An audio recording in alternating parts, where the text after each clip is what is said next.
Hey everyone, today I'm going to review the Glenfarclas 30-year-old. That is the Glenfarclas 30-year-old whiskey. I believe it was made in 2016 or 2017, and it was a 30-year-old commemorative whiskey just for an anniversary of Glenfarclas.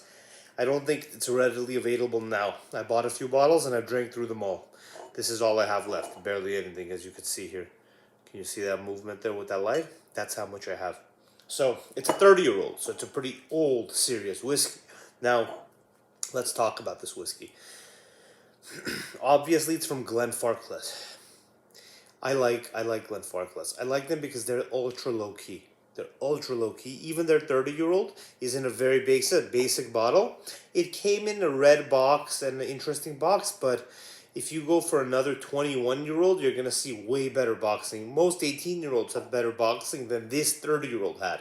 I tossed the box, I tossed the case, tossed the red thing. Not a big deal. You could Google it and you'll see it. Nothing to be impressed about. The packaging of Glenfarclas. Never anything to be impressed about. Even the 30-year-old. But that's the beauty of the Glenfarclas. You don't have to be a fan of the packaging. You could be a fan of the price and the flavor. So the Glenfarclas 25-year-old, one of my all-time favorites, is like 150. Now it's probably 200, 225 with inflation. But it's, yeah, about let's say $200 for a 25-year-old. Now go to Glenfiddich, go to Balvenie, go to any other place. And I'm not talking about even the PD ones like Old Bond and Lagavulin. Go for a 25-year-old anywhere else and look at the price. Glenfarclas is super low key and calm. And the price on this one was $4.95, so I paid $500 for this bottle. Quite high. I bought it right around January, I believe, or maybe December of 2021. A few of these and some blue labels as well, just because I wanted to speculate, like kind of foolishly, of course, truly speculating, but I knew I would get some delicious liquor. I thought things are going to go up in price. Let me get some good liquor now, so when everything's double, I can be drinking this and it could be $1,000. Now, I don't know how much it is now. Maybe it is $1,000. Maybe it's $750. I don't know what it is now in almost the summer of 22. But this whiskey was $4.95 when I bought it, and I got it as an inflation hedge, just to just to get, just to know I have some bottles stored away for whenever I need them, and I ended up drinking through all of them, so it's not a really good investment, is it? So, but it was an enjoyable experience, but I'm probably gonna have to tone it down. I won't be drinking this type of stuff for a while. I'm not gonna be spending $500. Usually the most I'd spend is like $150 on a good bottle, right? Which a 125, a Glenfarclas 25, you could get a few years ago for $150, but I haven't bought those in a while. So let's pour some out. Now I like it in just a simple glass.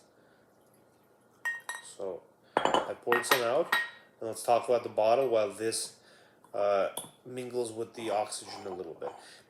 Now, of course, this is a 700 milliliter bottle, and it is 43% ABV. That's 43% alcohol by volume. Let's see, yeah, 43% there. And what you have with this bottle is an ultra basic bottle. The same cap. I think if you got their most basic whiskey, it would be the same bottle, same type of design.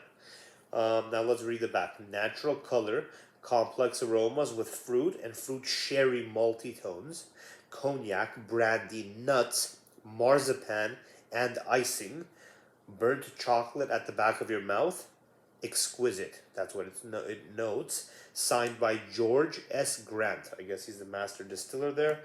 The Spirit of Independence, Glenfarclas, their website. Glenfarclas.co.uk, 43% ABV. I think that's about it. Highland, it's a Highland single malt Scotch whiskey aged 30 years, distilled and bottled by J and G Grant, Glenfarclas Distillery, Speyside, Scotland. Of course, product of Scotland. Established, let's see, 1836, which makes sense. So 2016 was their 100 80th anniversary. Interesting time to celebrate. For their 180th anniversary, they produced this. I don't know how many of these are around. Uh, I should have kept one and not drank through all of them, but it is what it is. So here's the bottle. I'll put it right here so you can keep an eye on the bottle as I drink it. I'll put it right here so you can, and I'll enjoy the drink. There we go. Enjoy that bottle. Now, I like to watch Horst Looning, the German from whiskey.com. I find him very amusing. So I don't think I'll be as amusing as he is with this, but let's nose it. Okay. Okay. Wow. You immediately understand that it's an older whiskey. You immediately could tell that it's an Asian whiskey. Of course. Wow, that's excellent. I'm surprised. Oh, you could immediately feel the maturity of this whiskey. It's not hinting it at you. It's saying, I'm old, I'm wise, I'm mature. Wow. This was first put into its cask in 2000. No, it's a 2016 bottle. So it was first put into its cask in 1986. So in 1986 they put this into its cask, which I maybe was an ex-sherry cask, maybe, because it's saying there are sherry malt tones. I don't know. It doesn't say if it was a sherry cask. But I would say that it's quite mature. 86, right? Reagan was still president at the time, right? So you're drinking something that was put in Scotland, of course, put into its cask while Reagan was still president. That's interesting, isn't it? So now I'm getting, oh my goodness, I'm getting a honey tone, but like a mature woody honey. Strange. A mature woody honey.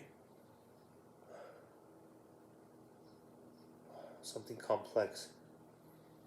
Like extremely ripe, almost like mature, overripe already with alcohol on them. Overripe fruits and honey and complex woody tones. Just like wood. It smells like wood juice.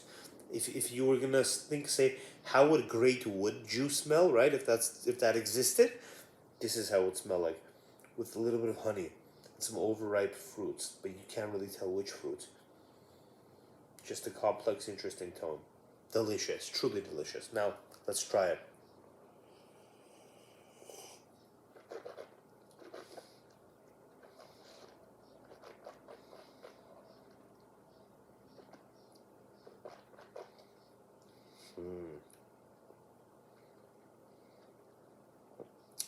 Wood juice was the right term. If you could taste, if you said, I want delicious wood juice, I want a fairy to bring me wood juice, this would be it. Now, I would like to add a little water here. I know this is wrong to say, people may be upset, but I would like to add a little water to this. I won't do it.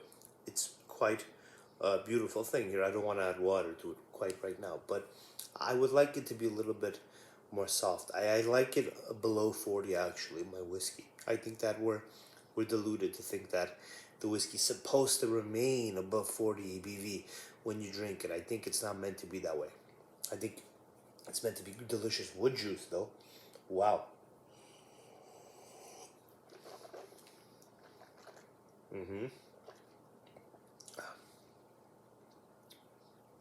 The sweetness, you don't get that carried over into the tasting. The sweetness does not carry. Instead, you have just an incredibly complex, complex set of tastes. Not sweet, but overripe, like an overripe wood, overripe overripe fruit mix. You don't get a lot of citrus, and the aftertones are quite long. Just a delicious, delicious whiskey.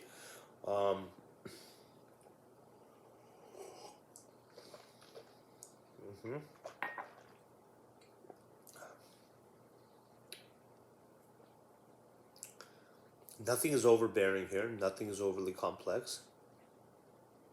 and the aftertaste, it lingers quite a bit. A very impressive bottle. Now, is it worth it to pay $500 for one of these? I don't know. I don't know. I mean, it's not going to be your daily drinker unless you have quite a large amount of money to deploy towards liquor, which is awesome. In that case, this is a great value. If you're looking for something aged, that kind of shows you, hey, I'm old and wise, but it does not overpower on that showing. It's calm and subdued on that showing. This is cool. Imagine going for another 30-year-old. It will be 5 times the price. But this is a truly decent, excellent, respectable whiskey. A true 30-year-old, not a BS 30-year-old, a great 30-year-old, right? So you're getting that for $4.95. What can you get? Like, imagine going to the Macallan territory. What can you get in Macallan for $4.95? If you want to be basic and get Glenfiddich or Glenlivet, you go to the 21-year-olds. Go to the 25-year-olds. I think you're going to be way beyond 500 with the 25. You're going to get a great box, beautiful bottle. I don't even know if they have a 30-year-old, but if they do, it's going to be very expensive. Imagine getting a Macallan 21, a Macallan 25. Think about how pricey those are. Not even close to a 30-year-old, right? Imagine this is a 30-year-old and it's under 500, so there's a good value here. But relatively, the value is great.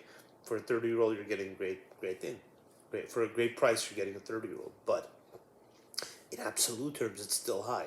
In absolute terms, it's still a very expensive whiskey. So you have to be wise, right? This channel, the Shallow Man, I guess, is all about all the stuff, all the beautiful stuff, including, wealth building. So, you got to be careful. You can't drink away your wealth. Don't drink away your money. And be safe, dude. This stuff is poisonous, so drink extremely responsibly, right? Big time, both financially and for your health.